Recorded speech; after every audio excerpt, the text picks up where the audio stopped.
Thank you very much. Please, thank you very much. Before we begin, I want to provide a brief report on the unprecedented success our country has been witnessing in recent weeks. Since even before the election, we've been making extraordinary progress. The American people gave us a clear mandate to save our country, and we won all 7 swing states by large margins, historic. Very importantly, we won the popular vote by millions and millions of votes. Also, all 50 states, as you know, shifted toward the Republican Party, and that's never happened before. All 50, every single one of them. In our first week in office, we set records, taking over 350 executive actions. That's not been done before. And it has reportedly been the single most effective opening week of any presidency in history. And we want to keep it that way. We want to keep it going.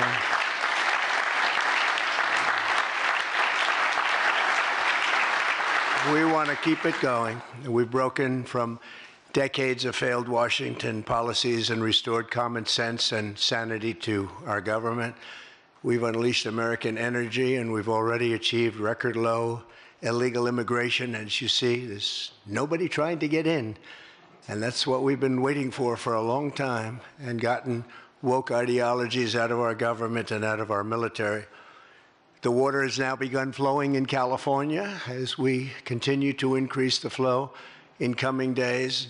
Nobody's seen anything like that. And I've also taken strong action to regain control of the Washington bureaucracy. Just for clarification purposes, because it was incorrectly reported yesterday, we have informed the federal workforce, which they've looked to do for many years, that if they're working for the federal government, they must show up to the office on time and on schedule. We don't want them.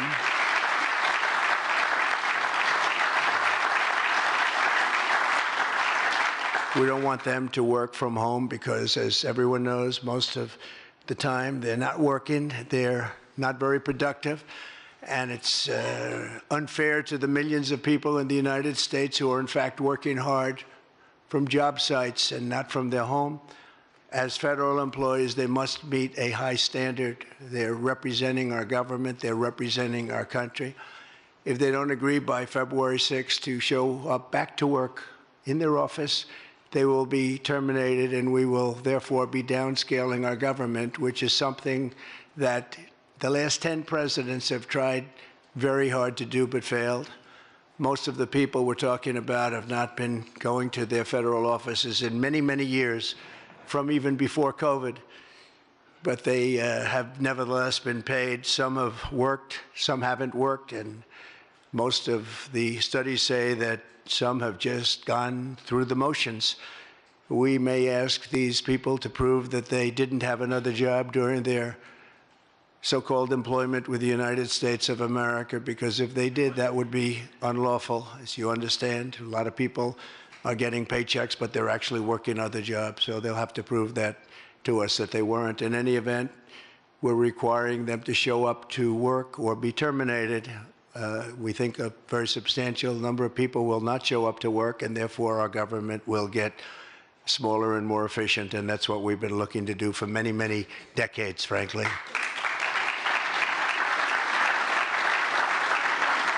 Thank you. In addition, there was a short-term pause or funding freeze on certain discretionary spending payments, such as government grants, only for us to quickly look at the scams, dishonesty, waste, and abuse that's taken place in our government for too long. As was explicitly stated, this in no way affected Social Security, Medicare, Medicaid, or other entitlements that Americans depend on. I've made abundantly clear from the very first day that I ran from office. That was a long time ago now. That's 2015. If you think about it, I announced in 2015, and we won in 2016. We did very well in 2020, but we did really well just recently. And I'm restating right now to correct any confusion that the media has purposely and somehow, for whatever reason, created Social Security, Medicare, Medicaid have not been affected by any action we're taking in any way, shape, or form. We are merely looking at parts of the big bureaucracy where there has been tremendous waste and fraud and abuse. In that process, we identified and stopped $50 million being sent to Gaza to buy condoms for Hamas. 50 million. And you know what's happened to them? They've used them as a method of making bombs. How about that? We stopped an attempt to make an illicit payment for illegal alien resettlement.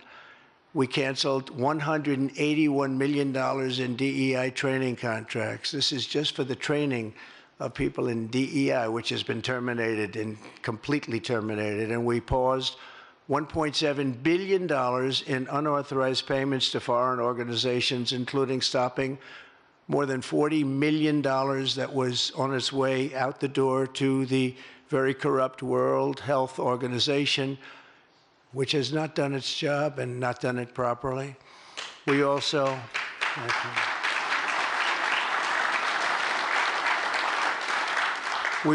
blocked $45 million for diversity scholarships in Burma.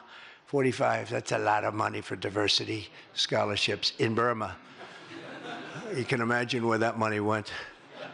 These were the types of payments, and many others. I could stand here all day and tell you things that we found, and we have to find them quickly because we want the money to flow to proper places. But these were the payments and types of payments affected by the temporary freeze, and the American people strongly support these efforts. I talked about it during the campaign, and they voted for us in record numbers.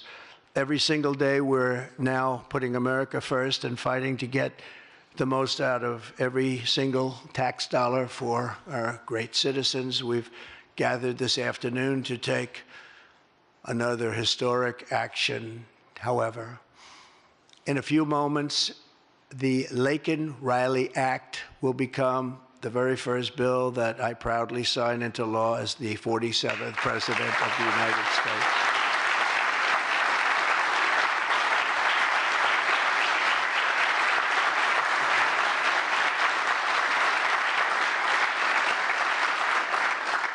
Laken was a brilliant and beautiful 22-year-old nursing student from Georgia, the best in her class. She was always the best. They would say, Laken, how do you do this? And what do you do? They were always asking her questions. She was respected by everybody, even her teachers. They respected her so much. From the time she was in first grade, Laken knew she wanted to spend her time caring for others. That's what she did.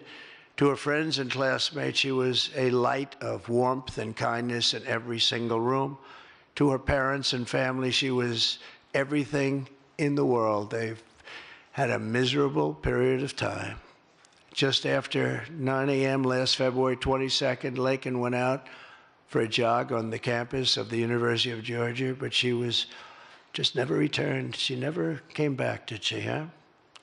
Parents are here, sister, all of her relatives. While on her run, Laken was attacked, viciously assaulted, beaten, brutalized, and murdered by an illegal alien gang member who was set loose into our country by the last administration. We are deeply honored to be joined today by Laken's parents, Allison and John, and her sister, Lauren. Thank you very much. Thank you.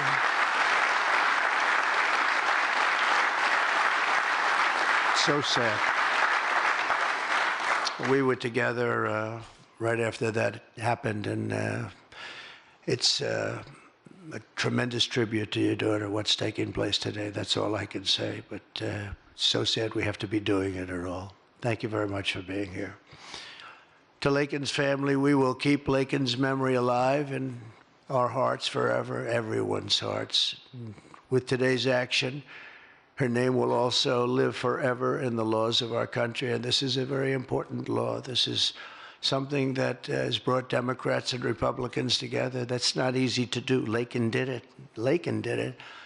America will never, ever forget Laken Hope Riley.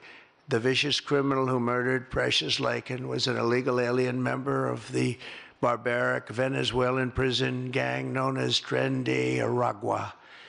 He trespassed across our southern border in 2022 and was apprehended by Border Patrol, but under the cruel policies of the last administration, instead of being deported, as he should have been, he was released into the United States, as were millions of other people, many of them very dangerous people.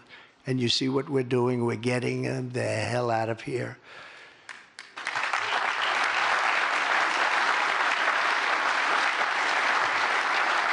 He was soon arrested again in New York City on charges of endangering a child, but because of New York City's deadly sanctuary policies, as we have in California and many other places, which we're going to end them, he was released again to reoffend.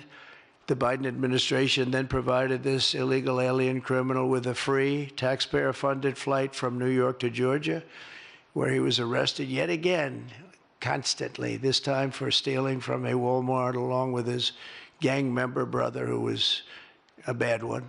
Only after being released a third time by the U.S. law enforcement did this cold-blooded criminal go out in that fateful morning hunting for women on whom to prey. That's what he did. He hunted. It was like a hunter. We're going to show him who the hunter is. This horrific atrocity should never have been allowed to happen. And as president, I'm fighting every single day to ensure that such a tragedy never happens again. We don't want this to happen.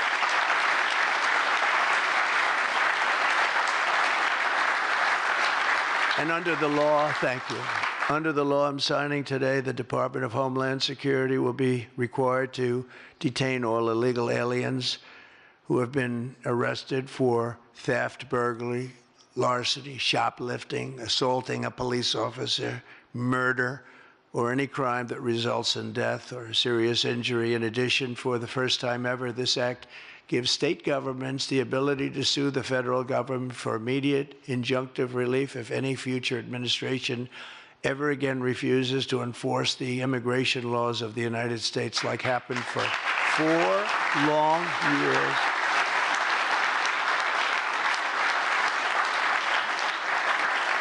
And that was happening for 4 long years, frightful years.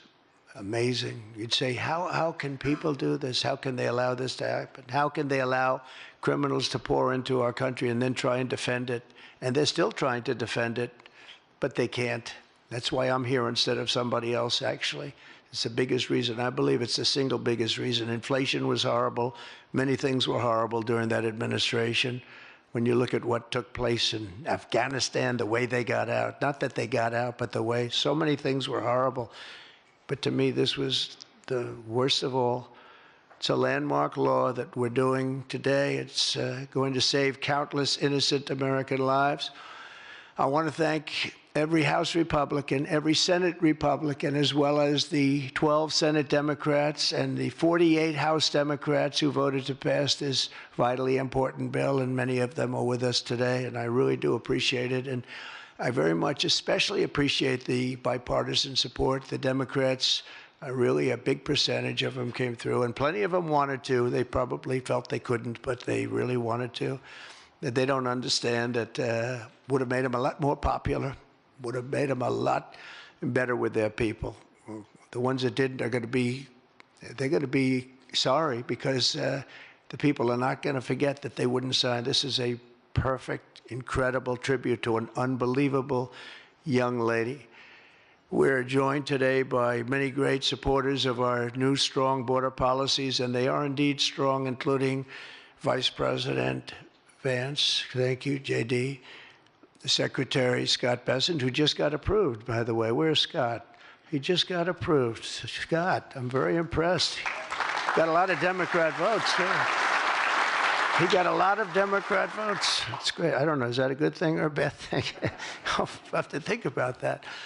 Secretary of Homeland Security, who's going to be fantastic. I know her so well, and I know it's probably not complimentary because she is a woman, but she is tough. Where is she? Where is Christy? Christy, great. Stand up, please. You have such an important job to do.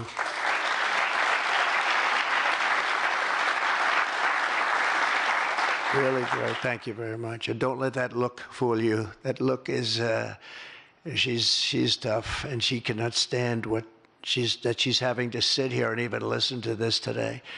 Another one who's done a job like nobody that I've seen in a long time, Tom Homan. He's my friend, but he is something special. He's something special. Great.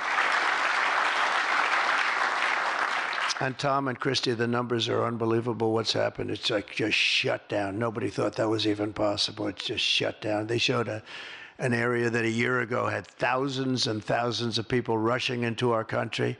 And today there was nobody there. It was like a beautiful sight.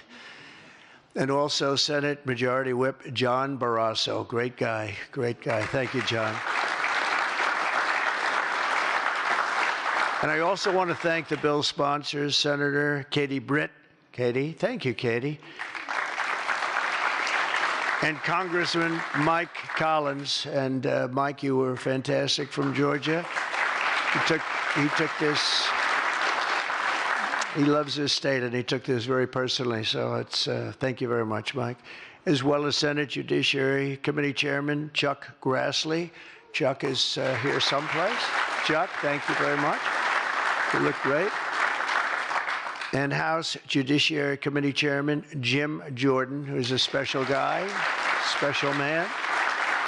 And House Homeland Security Committee Chairman Mark Green. Thank you very much. Thank you, Mark. And we have many other congressmen and senators, but I'm not going to introduce because this is about your daughter. This is about something that's so important, and we're going to just go along. Thank you also. We have to say Burt Jones is in the room, and Burt is your lieutenant governor, and he was on this like you wouldn't believe. Thank you very much. I see you sitting there. Thank you very much. So we have state, local officials, we have law enforcement organizations, we have everybody. Most of them are in the room or represented in the room, and they're incredible people, and I've never seen them come together like they have for this. I've done many of these, not of this kind, but different bills, different passages having to do with many different things, from homeland security to inner security to taxes to 50 different items. I've never seen such support as you have today and as your great daughter has today. So I've never seen anything like it. And we have to thank your daughter for that, because she's going to save a lot of lives. She's going to be responsible for saving a lot of lives.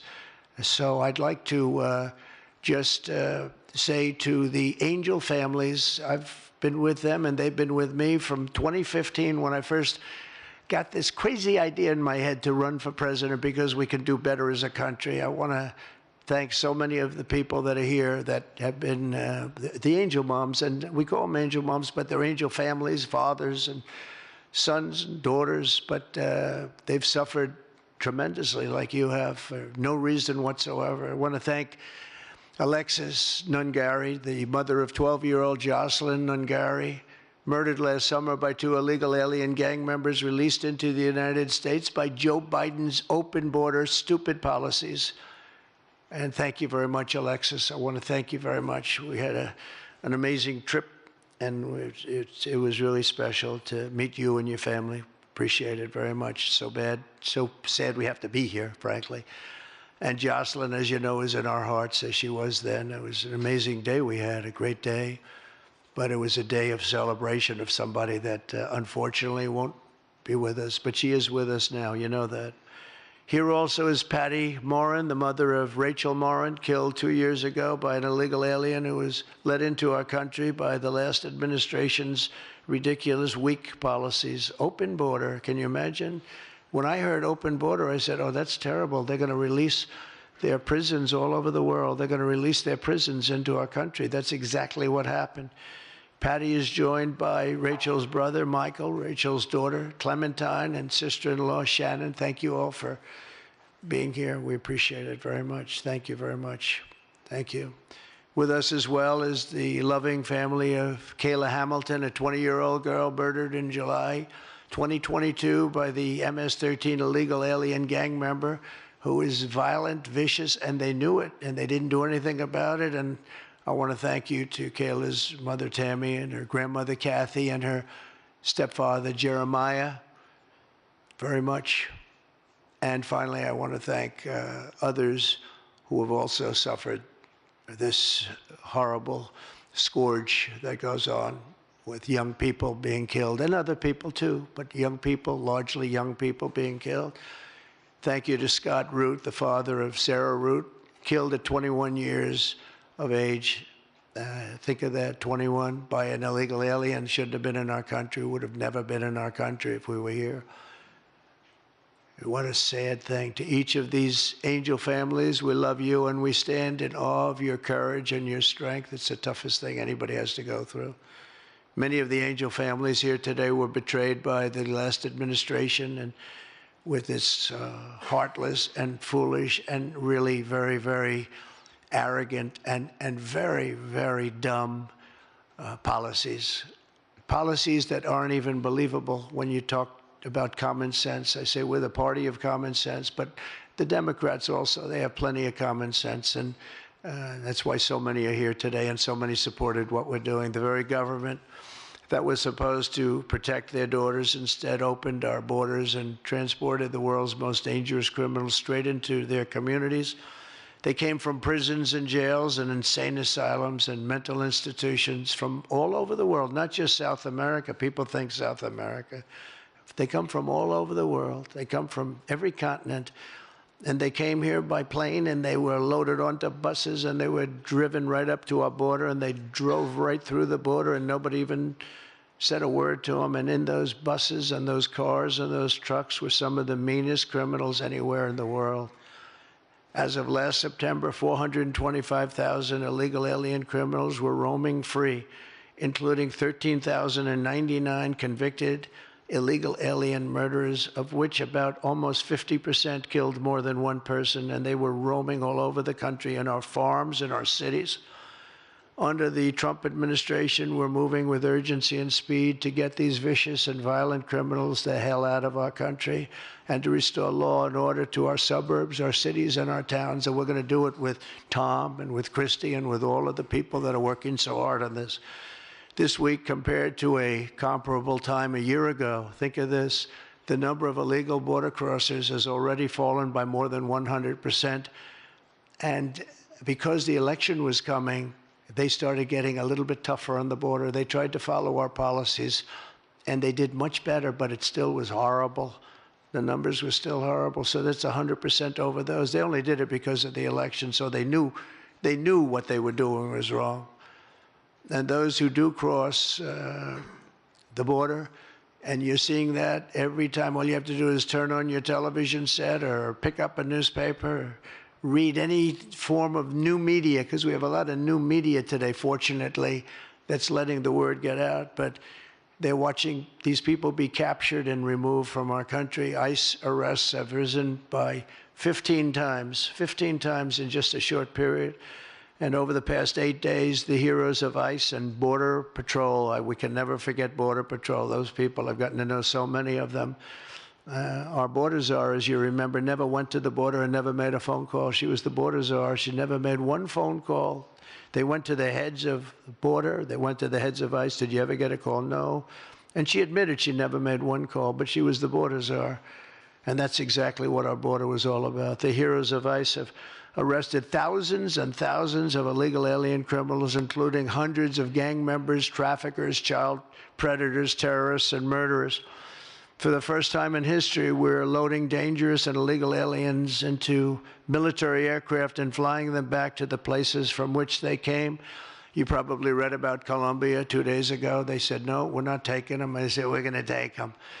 You're going to take them. You're going to like it, too. You're going to take them.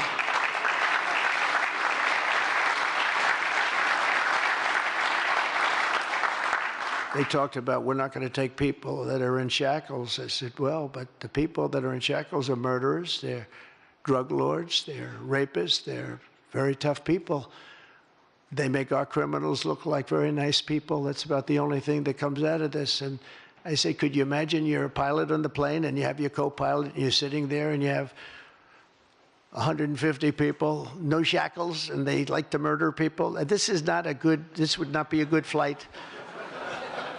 So Colombia apologized to us profusely within an hour. based on something I said, meaning you're going to pay tariffs like nobody's ever paid tariffs before, but they actually wanted to terminate his position. They're essentially Congress met, and they were very angry with them.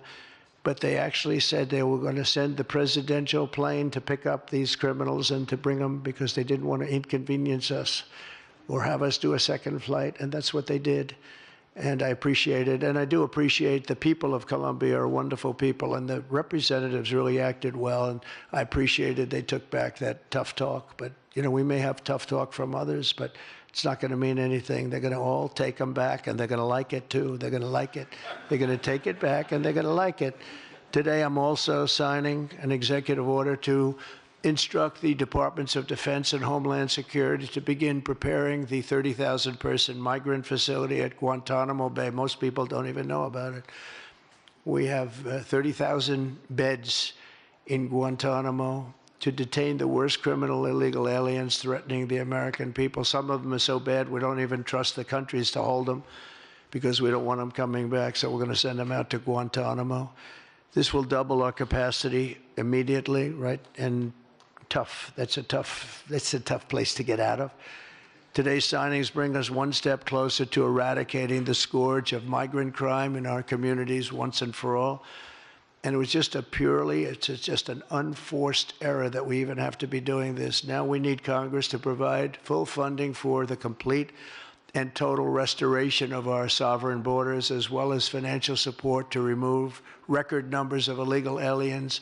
And these are illegal alien killers, criminals at levels that nobody's ever seen before. And you would have known that, and you were there when I said it. I said everybody that's bad is going to be thrown. If you look at Venezuela, Venezuela's crime is down 77% because they've taken their gang members, their prisoners, their drug dealers, their drug lords. They've shipped them all into the United States. Many other countries, their crime is way down, and our crime is not doing well. But we're going to have it do really well very soon, and we're shipping all these people back where they came from. And now, before I sign the Laken Riley Act into law, I would like to ask Laken's really incredible mother, who I've gotten to know. A very sad day I got to know her. But this is an amazing tribute to an amazing young person. And if you could come up, Allison, and say a few words, that would be great. Thank you very much.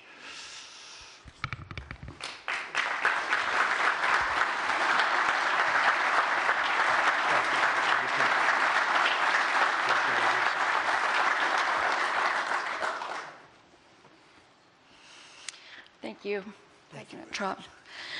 We would like to thank Senator Katie Britt for her diligent bipartisan work to get this bill through the Senate. We'd also like to thank Congressman Mike Collins for his unwavering passion and for leading on the Laken Riley Act from the start. Our family will forever be grateful for the prayers of the people across our nation and for helping to get this legislation into law. We also want to thank President Trump for the promises he made to us. He said he would secure our borders and that he would never forget about Laken. And he hasn't. He's a man of his word. We trust that he will fight for the American people. Most importantly, I want to thank our Lord and Savior, Jesus Christ, because without his sacrifices, Laken's story would have ended on that horrific day that she was taken from us. But because of him, we can continue living knowing that we will see Laken again. There's no amount of change that will ever bring back our precious Laken. Our hope moving forward is that her life saves lives. We're so thankful that her passion for helping others and her legacy for doing good in the name of Jesus Christ will carry on. Thank you. Thank you.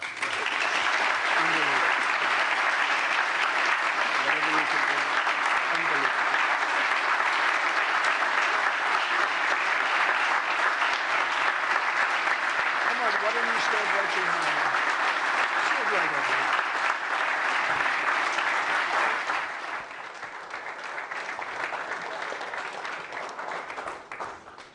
Thank you. We're going to sign this in honor of Laken Riley.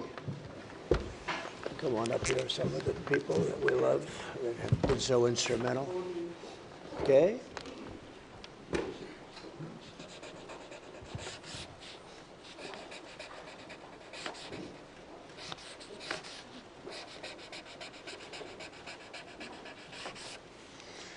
Okay.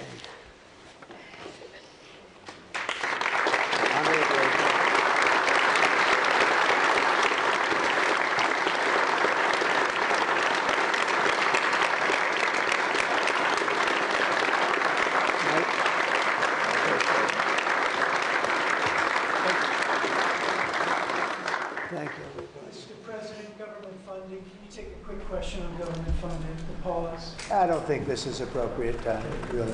I respect that, but I don't think it's appropriate. I can just tell you government is doing very well, and we're cutting way back, but this is not the appropriate time. Thank you.